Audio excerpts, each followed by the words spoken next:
नमस्कार, मौलिक शक्ति न्यूज देख रहे हैं आप और मैं हूं आपके साथ साइमा। लोकतंत्र का चौथा स्तंभ यानी मीडिया आज कितना असुरक्षित है वो आपको इस खबर में आज पता चल जाएगा, क्योंकि अब सच दिखाने की सजा मौत हो गई है। पत्रकारों पर लगातार हमलों की खबरें सामने आती रहती हैं, लेकिन इस बार उत्तर प्रदेश में दिन दहाड़े पत्रकार को गोलियों से भून दिया गया, जिसके बाद यूपी की कानून व्यवस्था कितनी चाक चौबंद है इसका भी पर्दाफाश हो गया है। तो चलिए पूरी कहानी आपको बताते हैं और ये भी बताते हैं कि आखिर वो क्या खबर थी जिसको चलाने के बाद एक पत्रकार को दिन दहाड़े गोलियों से भून दिया गया। दरअसल उत्तर प्रदेश के सीतापुर में 8 मार्च को लखनऊ दिल्ली राष्ट्रीय राजमार्ग पर एक स्थानीय पत्रकार और आरटीआई कार्यकर्ता की गोली मारकर हत्या कर दी गई। मृतक राघवेंद्र वाजपेयी दैनिक जागरण के स्थानीय संवाददाता थे, लेकिन जिस तरह से ये हत्या की गई है वो बेहद ही अहम है। परिवार का कहना है कि पुलिस इस पूरे मामले में लीपापोती कर रही है। पत्रकार राघवेंद्र वाजपेयी को 10 दिनों पहले धमकी भी मिली थी और 8 मार्च को उनके पास कोई फोन आया, तो उसके बाद वो अपनी बाइक से बाहर निकले। रिपोर्ट के मुताबिक ये घटना तब हुई है जब हमलावरों ने पहले उनकी बाइक को टक्कर मारी और फिर उन्हें 3 बार गोली मारी। पहले इसे सड़क हादसा माना गया, लेकिन पोस्टमार्टम के दौरान जिला अस्पताल के डॉक्टरों ने बताया कि उनके शरीर पर 3 गोलियों के निशान भी पाए गए हैं। इसके बाद इसे हत्या का मामला बता दिया गया। 35 साल के पत्रकार को एक फोन कॉल आने के बाद घर से बाहर निकलना बहुत महंगा पड़ गया और अपनी जान गंवानी पड़ी। दरअसल कुछ देर बाद करीब 3:15 पर हाईवे पर उनकी हत्या हो गई। पुलिस अभी तक हत्या के पीछे का मकसद पता नहीं लगा पाई है और जब तक ये रिपोर्ट बनाई गई है तब तक एफआईआर भी दर्ज नहीं हुई है। अधिकारी मामला दर्ज करने से पहले पीड़ित परिवार की तरफ से औपचारिक शिकायत का इंतजार कर रहे हैं। हालांकि परिवार खुलेआम पुलिस पर मामले की लीपापोती का गंभीर आरोप लगा रहा है। परिवार ने सवाल भी उठाया है कि क्या यही कानून व्यवस्था है। पुलिस के मुताबिक आरोपियों की गिरफ्तारी के लिए 4 टीमें भी गठित कर दी गई हैं। मोहाली, इमलिया और कोतवाली की पुलिस टीमों के साथ ही सर्विलांस और एसओजी की टीमों को भी जांच और आरोपियों की पहचान के लिए लगाया गया है। आपको बता दें, इसके साथ ही नेशनल यूनियन ऑफ जर्नलिस्ट यानी एनयूजे ने भी इस घटना की कड़ी निंदा की है।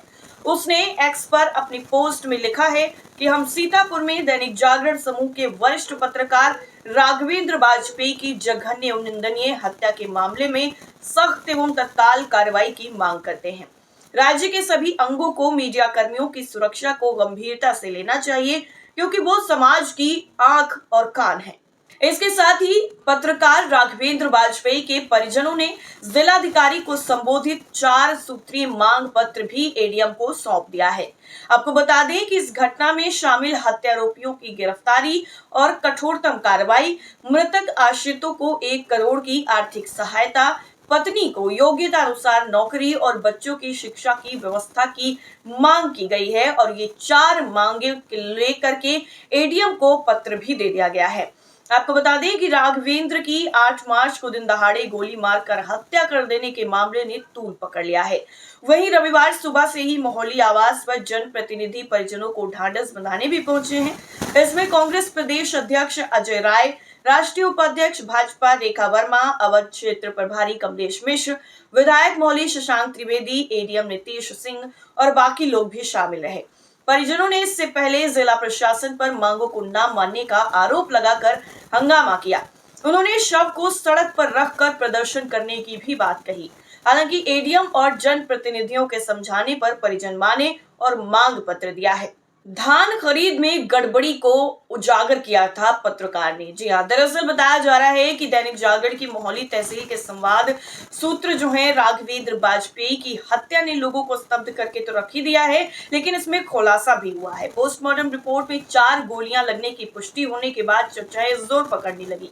हत्यारे राघवेंद्र को किसी सूरत में छोड़ना नहीं चाहते थे। इसको लेकर उन पर ताबड़तोड़ गोलियां चलाई गई। राघवेंद्र ने पिछले दिनों ही धान खरीद में गड़बड़ी को लेकर अभियान चलाते हुए गड़बड़ी उजागर की थी, जिसमें काफी लोगों की संलिप्तता भी सामने आई थी, जिसकी जांच चल रही थी। वहीं जमीन खरीद मामले में भी स्टाम्प चोरी को भी उजागर किया था पत्रकार ने। इसमें भी तहसील प्रशासन ने जांच कराई थी, जिसमें स्टाम्प चोरी की पुष्टि होने पर कार्रवाई भी की गई थी। राघवेंद्र ने धान खरीद और स्टाम्प चोरी प्रकरण में जांच की धीमी प्रगति और कार्रवाई न होने पर भी गंभीर सवाल उठाए थे। इसको लेकर ही वो निशाने पर थे। राघवेंद्र ने कुछ साथियों से इन प्रकरणों को लेकर तनातनी की बात भी कही थी। आपको बता दें कि धान खरीद में गड़बड़ी में उजागर किया था कि लेखपालों ने दूसरे सर्किल में धान की फसल का सत्यापन कर दिया। जिनके नाम जमीन नहीं थी उनके नाम धान सत्यापन दर्शाया गया। जिस खेत में गन्ने का सर्वे था उसमें धान दिखाया गया। लाखों रुपए का धान बिक्री कर भुगतान कर दिया गया। प्रकरण में एडीएम ने कई लेखपालों को नोटिस जारी कर स्पष्टीकरण भी मांगा था। आपको बता दें कि जांच तहसीलदार को भी सौंपी गई थी। इसकी जांच अभी तक चल रही थी। वहीं पोस्टमार्टम रिपोर्ट में राघवेंद्र को 4 गोली लगने की पुष्टि होने के बाद मामला और ज्यादा गंभीर हो गया है। इसमें बताया गया है कि 315 बोर और 311 बोर का इस्तेमाल किया गया। घटना को सुनियोजित तरीके से किया गया। बदमाशों ने 4 गोलियां इसलिए मारी कि वो जिंदा ना बच सके। जिस तरह से गोलियां मारी गई उससे साफ पता चलता है कि पेशेवर अपराधियों की ही तरफ ये पूरी तरीके से मामला इशारा कर रहा है। राघवेंद्र वाजपेयी की दिन दहाड़े हत्या से सभी लोग स्तब्ध हैं। उनके माता पिता, पत्नी और बच्चों की हालत देख परिचित भी आंसू नहीं रोक पा रहे हैं। राघवेंद्र के बड़े भाई वीरेंद्र वाजपेयी की 15 साल पहले ही मौत हो गई थी, जिसके बाद से ही सदमे से पिता महेंद्र वाजपेयी बीमार रहते थे और उनकी मानसिक स्थिति भी ठीक नहीं थी। राघवेंद्र पिता का इलाज लखनऊ में करवा रहे थे। आपको बता दें कि राघवेंद्र की पत्नी और 2 बच्चे हैं। बेटा 10 साल का है और बेटी भी 8 साल की है। वहीं इस पूरी घटना के बाद विपक्ष ने कई तरीके के गंभीर सवाल उठाए हैं और यूपी की कानून व्यवस्था पर भी गंभीर आरोप लगाया है। आपको बता दें कि इस घटना ने सियासी हलचल भी पैदा कर दी है। समाजवादी पार्टी ने यूपी सरकार की कानून व्यवस्था पर गंभीर सवाल उठाए हैं। पार्टी ने एक्स पर लिखा कि क्या यही है डबल इंजन सरकार की कानून व्यवस्था। पत्रकार राघवेंद्र वाजपेयी को गोलियों से भून दिया गया और सरकार खामोश है। अगर एक पत्रकार सुरक्षित नहीं है तो आम जनता का क्या होगा। दोषियों के खिलाफ कठोरतम कार्रवाई हो। इसके साथ ही आजाद समाज पार्टी काशीराम के मुखिया और सांसद चंद्रशेखर आजाद ने भी यूपी सरकार पर जमकर हमला बोला है। उन्होंने एक्स पर लिखा है कि उत्तर प्रदेश में जंगल राज है, अब पत्रकार भी असुरक्षित हैं। चंद्रशेखर आजाद ने आगे लिखा कि सीतापुर जिले के इमलिया सुल्तानपुर थाना क्षेत्र में दैनिक जागरण में कार्यरत पत्रकार राघवेंद्र वाजपेयी की दिन दहाड़े हत्या अत्यंत दुखद और दंडनीय है। ये घटना साबित करती है कि उत्तर प्रदेश में अपराधी शासन से भी ज्यादा ताकतवर हो चुके हैं। जब लोकतंत्र के चौथे स्तंभ पर दिन दहाड़े गोलियां बरसाई जा रही हैं, तो आम नागरिकों की सुरक्षा की क्या उम्मीद की जाए। चंद्रशेखर आजाद ने उत्तर प्रदेश सरकार से मांग की है कि दोषियों को शीघ्र गिरफ्तार कर कठोरतम सजा दी जाए।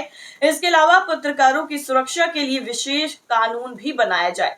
इसके साथ ही प्रदेश कांग्रेस अध्यक्ष अजय राय ने पत्रकार राघवेंद्र वाजपेयी की हत्या पर शोक जताया और उन्होंने कहा है कि धान खरीद में गड़बड़ी का सच लिखने पर यह हत्या की गई।